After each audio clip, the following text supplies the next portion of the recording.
జల్లికట్టు మన సంస్కృతి సంప్రదాయాలకు అద్దం పడతాయని సినీ హీరో మంచు మనోజ్ అన్నారు. మంచు మనోజ్ చంద్రగిరిలో జరిగిన జల్లికట్టు కార్యక్రమానికి ముఖ్య అతిథిగా ఆదివారం నాడు పాల్గొన్నారు. ముందుగా జల్లికట్టు కార్యక్రమానికి చేరుకున్న మంచు మనోజ్కు ఘన స్వాగతం లభించింది. అభిమానులు పెద్ద ఎత్తున బాణాసంచా పేల్చి గజమాలలతో ఆహ్వానించారు.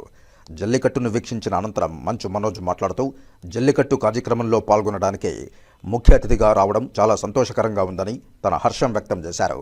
బ్రిటిష్ కాలం నుండి జల్లికట్టు జరుగుతోందని, చంద్రగిరిలో దాదాపుగా 20 సంవత్సరాలుగా జల్లికట్టు కార్యక్రమం జరుగుతోందని అన్నారు. జల్లికట్టును కులాలకు, పార్టీలకు అతీతంగా జరుపుకోవడం ఆనందంగా ఉందని హర్షం వ్యక్తం చేశారు. ఉత్సాహంగా పాల్గొనే యువకులు ఎటువంటి సంఘటనలు జరగకుండా జాగ్రత్తగా జరుపుకోవాలని సూచించారు. అలాగే శాంతి భద్రతలకు విఘాతం కలిగించకుండా పోలీసులకు సహకరించాలని విజ్ఞప్తి చేశారు. ఈసారి ప్రత్యేకంగా జూనియర్ ఎన్టీఆర్ అభిమానులు తయారు చేయించిన జూనియర్ ఎన్టీఆర్ నిలువెత్తు ప్రతిమ ఊరేగింపులో ప్రత్యేక ఆకర్షణగా నిలిచిందని కితాబిచ్చారు. అందరికీ నమస్కారం. ఈరోజు మా చంద్రగిరిలో జల్లికట్టుకి రావడం చాలా హ్యాపీగా ఉంది. పశువుల పండుగ ఇది ఇప్పుడు ఆనవాయితీ కాదు, బ్రిటిష్ కాలం నుంచి వచ్చేది. ఫస్ట్ మా ఏరంగంపేటలో బ్రిటిష్ కాలం నుంచి జరిగేది.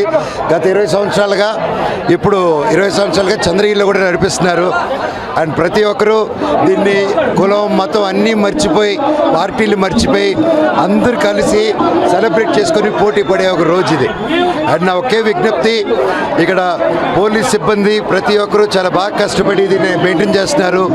యూత్లో ఉన్న ప్రతి ఒక్కరికి నాదే ఒకటే చిన్నది, గొడవలు పడకండి, పోలీస్ మాట వినండి, దయచేసి లా అండ్ ఆర్డర్ పాటించండి.